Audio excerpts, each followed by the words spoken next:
आता नाटकाबद्दल, कारण नाटक हा तर आपल्या आवडीचा विषय, पण एकंदरीत यावर्षी नाट्य क्षेत्रात फारसं नाट्यपूर्ण वगैरे घडलं नाही.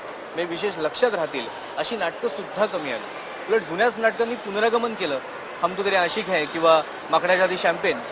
पण त्यामुळे नाविन्याच्या शोधात असलेल्या नाट्यवेड्या मंडळींचे थोडे हालच झाले.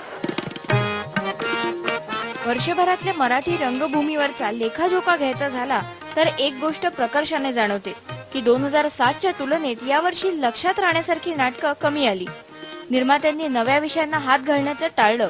कदाचित चांगल्या नाटककारांपर्यंत निर्माते पोहोचू शकले नाहीत किंवा मग वेगळ्या स्क्रिप्टच लेखकांकडून आल्या नाहीत. वेगळ्या प्रकारची नाटकं रंगभूमीवर आणायलाच निर्माते तयार नाही. नाटकाला तशी मोठी ऊर्जितावस्था आली असंही आपण म्हणू शकत नाही, की टोटली मरगळ पण आली असंही म्हणू शकत नाही. पण एकंदरीत नाटक चालण्याचं किंवा नाटकाच्या प्रयोग सक्सेसफुल होण्याचं प्रमाण हे कमी आहे असं मला वाटतं.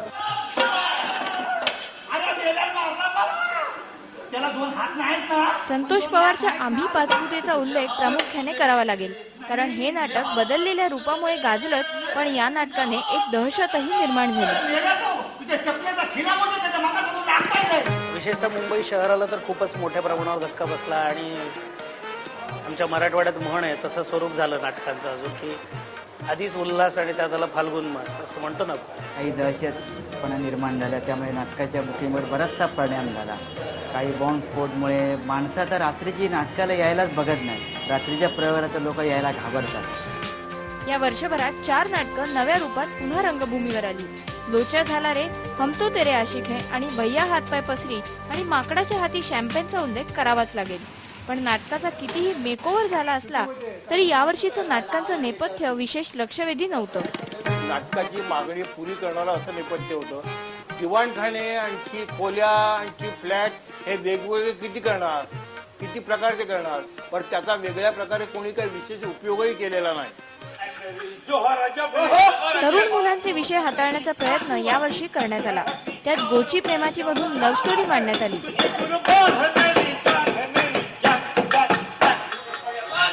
तरुण वयातलं प्रेम आणि भिन्न जातींमुळे निर्माण झालेल्या 1760 समस्या.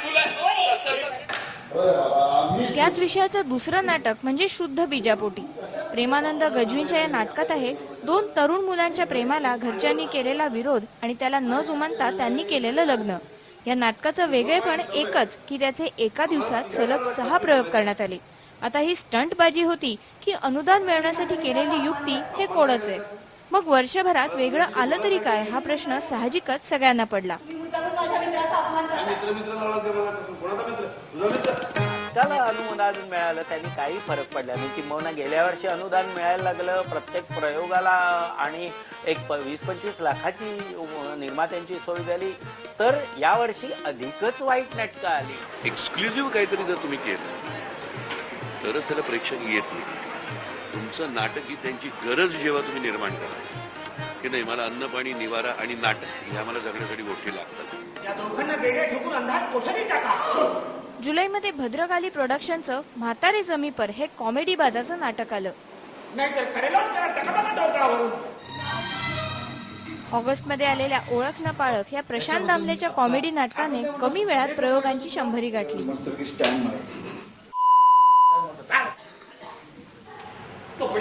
त्याच्या पाठोपाठ आलं बंटी की बबली. थोडक्यात काय, कॉमेडी रॉक्स हाच फंडा डोक्यात ठेवून रंगभूमीवर नाटकं आली. आपल्याला जसं वाटतं की ही संध्याकाळ एक्साइटिंग झाली पाहिजे, काहीतरी घडलं पाहिजे, मजा आली पाहिजे, धमाल आली पाहिजे, या दृष्टीने आपण जेव्हा जातो तसं आज नाटकाला जाताना तुम्हाला वाटतं का? पण या वर्षभरातली लक्षात येण्यासारखी आणखी एक गोष्ट म्हणजे डिसेंबरमध्ये डझनभर नाटकं आली. आता ती नाटकं फक्त स्पर्धांमध्ये भाग घेऊन 5-3-2 या नावाप्रमाणे लाखातली बक्षिसं मिळवण्यासाठीच आलेत का याचं उत्तर प्रेक्षकांच्या रिस्पॉन्सने मिळेलच. आणि आता येणाऱ्या वर्षभरात कितीशी नाटकं प्रेक्षकांना नाट्यगृहांपर्यंत खेचून आणणार हे येत्या वर्षातली नाटकंच ठरवतील. बघितलं जसं मी मगाशी म्हणालो होतो, नाट्यसृष्टीत फारसं काही नाट्यपूर्ण घडलंच नाही. पण याशिवाय काही महत्त्वाच्या घटना घडल्या, काही नवीन नाटककार आले, नवीन नाटकं आली, याबद्दल आपण माहिती घेणार आहोत. आमच्याबरोबर स्टुडिओमध्ये आहे माधुरी निकुम. माधुरी, जसं आपण मगाशी म्हटलं की काही नाटकांनी पुनरागमन केलं, ती यशस्वी झाली, पण आणखी काय महत्वाच्या घडामोडी घडल्या? अमोल, खरं पाहता वर्षभरात एकूण 50 नाटकं आली, पण त्यापैकी काही मोजकीच नाटकं प्रेक्षकांच्या लक्षात राहिली. 2007च्या तुलनेने या वर्षभरात वेगळे विषय हाताळले गेले नाहीत आणि मोजक्याच नाटकांमध्ये वेगळे विषय हाताळण्यात आले होते. नाही तर कॉमेडी बाजाची नाटकं असं म्हणता येईल आपल्याला या वर्षभरातली नाटकं. त्यातल्या त्यात वर्षभरात फक्त 2च बालनाटकं आली, त्यातलं एक बालनाटक आविष्कारनं केलं होतं. आणि जर आपण प्रायोगिक रंगभूमीचा विचार केला तर यावर्षी गोष्ट पुण्या एकाची आणि एक रिकामी बाजू ही 2च प्रायोगिक नाटकं मराठी रंगभूमीवर आली. दरवर्षी आविष्कारतर्फे प्रायोगिक नाटकं मराठी रंगभूमीवर येतात पण आणि ते चालतातही, पण यावर्षी आविष्कारकडनं मराठीतलं एकही प्रायोगिक नाटक आलं नाही. त्या व्यतिरिक्त त्यांनी हिंदी रंगभूमीवर 2 प्रायोगिक नाटकं आणली. आणि आपण जर तसं म्हणायला गेलो तर दहशतवादाचं सावट थोडंसं नाटकांवरही पाहायला मिळालं. नाटकाचे रसिक हे नाटकापासून दूर चाललेत असं सगळ्या जाणकारांचं मत आहे. तर पुढचं वर्ष नाटकासाठी नक्कीच सुखदायक हो अशीच सगळ्यांची इच्छा आहे. अमोल, बरोबर आहे. अशा परिस्थितीत आपण नवीन आणि दर्जेदार नाटकं येवत नव्या वर्षात अशाच अपेक्षा करू शकतो. आपण पाहिलं मराठी सिनेमात काय काय झालं, हॉलिवूडमध्ये काय झालं, बॉलिवूडमध्ये काय झालं, नाटकात काय झालं. आता यानंतर आपल्याला जायचंय ते टीव्हीच्या जगात. टीव्हीच्या जगात आपण सर्फिंग करणार आहोत, पण तुम्ही सर्फिंग करू नका, कारण आपण एक ब्रेक घेणार आहोत. पहा फक्त IBN लोकमत.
इडियट बॉक्स म्हणा किंवा छोटा पडदा, पण याच छोट्या पडद्याने मोठ्या पडद्याच्याही नाकात दम आणला.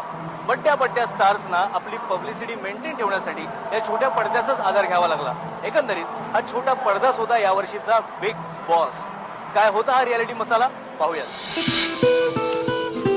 वर्ष येतात आणि जातात, टीव्हीवर कार्यक्रम सुरू असतात. कार्यक्रमात काही फारसे बदल होत नाहीत, पण हे वर्ष थोडं वेगळं गेलं.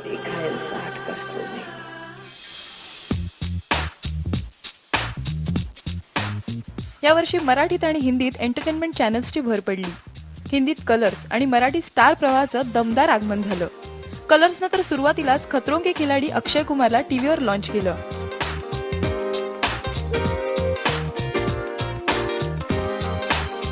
याशिवाय याच चॅनलवरच्या बालिका वधू, श्रीकृष्ण यांसारख्या मालिकांचा TRP अगदी सुरुवातीपासून जास्तच राहिला.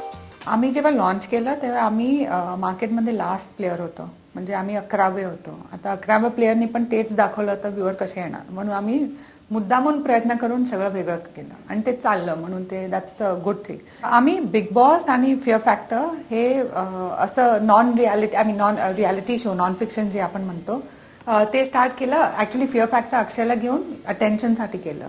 तर ते मेन कॅम्पेन करून आम्ही कॅम्पेन जेव्हा लॉन्च कॅम्पेन होती आमची तेव्हा फिअर फॅक्टर आणि अक्षय वी शोड ऑन बिलबोर्ड.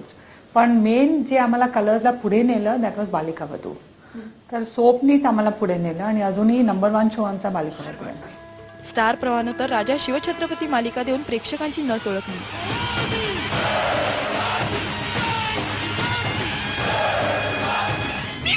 अग्निहोत्र, गोष्ट तिच्या लग्नाची अशा नव्या मालिका सुरू केल्या, पण त्या इतर चॅनल्सवरच्या मालिकांसारख्याच आहेत. नई तरह की कहानियां कहने का हमने एक सिलसिला शुरू किया है हर महीने में, चाहे वो हिस्टोरिकल हो, चाहे वो शॉर्ट सीरीज हो, चाहे वो उस तरह की कहानियां हो जिनका की गंभीर रिश्ता है सीरियस सोशल इश्यूज के साथ.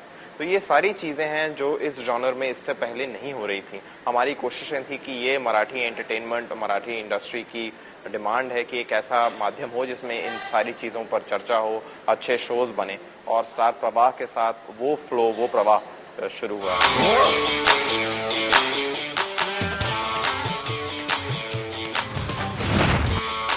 यावर्षी रियालिटी शोची संख्या वाढली आणि त्यांचा टीआरपीही. फिल्म इंडस्ट्रीतले सुपरस्टार सुद्धा या रियालिटी शो कडेच वळले. 5वी पासमधून शाहरुख खान रियालिटी शो मध्ये दिसला. लगेचच सल्लू मिया 10 का दम घेऊन आला.